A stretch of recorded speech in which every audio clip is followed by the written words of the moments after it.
শুভ সকাল। আজ 5ই শ্রাবণ 1431, ইংরাজির 21শে July 2024।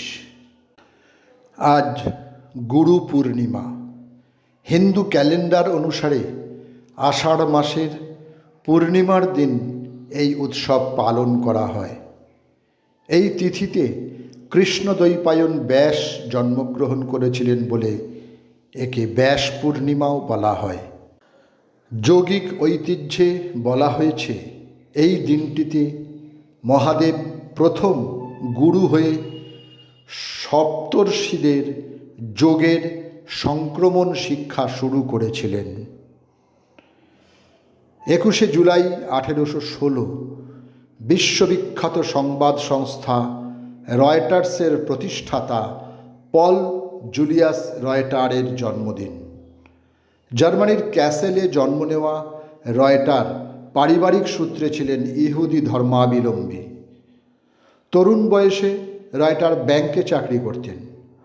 29শে October 1845 Reuter যেদিন প্রথম লন্ডনে পা রাখেন তখন তার বয়স ছিল 29।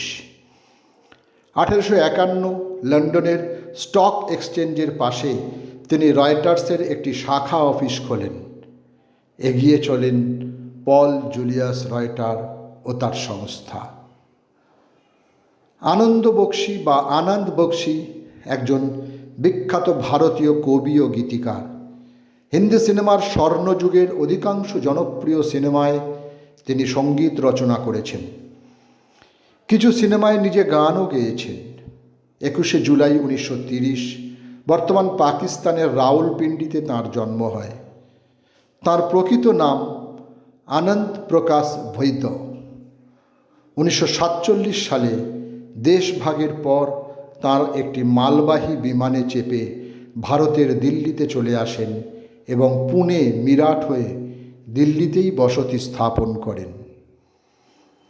21শে জুলাই 1947 মিরাটে জন্মগ্রহণ করেন ভারতের আন্তর্জাতিক ক্রিকেটার ও প্রশাসক চেতন চৌহান।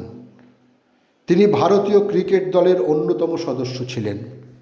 1969 থেকে 1981 এই সময়ে তিনি ভারতের পক্ষে আন্তর্জাতিক ক্রিকেটে অংশগ্রহণ করেছিলেন।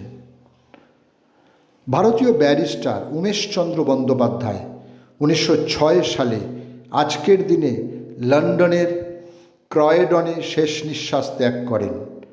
মৃত্যুকালে বয়স হয়েছিল 61 বছর। তিনি ছিলেন ভারতীয় জাতীয় কংগ্রেসের প্রথম অধিবেশনের সভাপতি। সময়টা 28শে ডিসেম্বর থেকে 31শে ডিসেম্বর 1885। রবীন্দ্রনাথ ঠাকুরের জ্যেষ্ঠ ভ্রাতা দ্বিজেন্দ্রনাথ ঠাকুরের পৌত্র ও দীপেন্দ্রনাথ ঠাকুরের পুত্র দীনেন্দ্রনাথ ঠাকুর 1935 আজকের দিনে পরলোক গমন করেন। রবীন্দ্রনাথ তার ফাল্গুনী নাটক উৎসর্গ করেছিলেন তাঁকে। সেই বালক দলের সকল নাটের কাণ্ডারি আমার সকল গানের ভাণ্ডারী আখ্যায় অভিহিত করেছেন। ও আর একটা কথা, স্বয়ং রবীন্দ্রনাথ কখনো নিজের গানের সুর ভুলে গেলে শরণাপন্ন হতেন দীনু ঠাকুরের।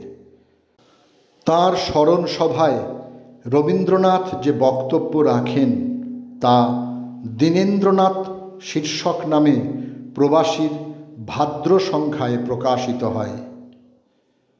টেলিভিশন জগতের স্বপ্নদ্রষ্টা প্রযোজক অশোক সুরানা 21শে জুলাই 2019 তিনি শেষ নিঃশ্বাস ত্যাগ করেন। তিনি ছিলেন আকাশ 8 চ্যানেলের প্রতিষ্ঠাতা কর্ণধার।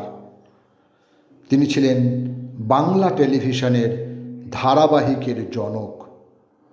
9-এর দশকে বাংলায় প্রথম মেগা ধারাবাহিক জননী সম্প্রচার করেন স্বয়ং তিনি।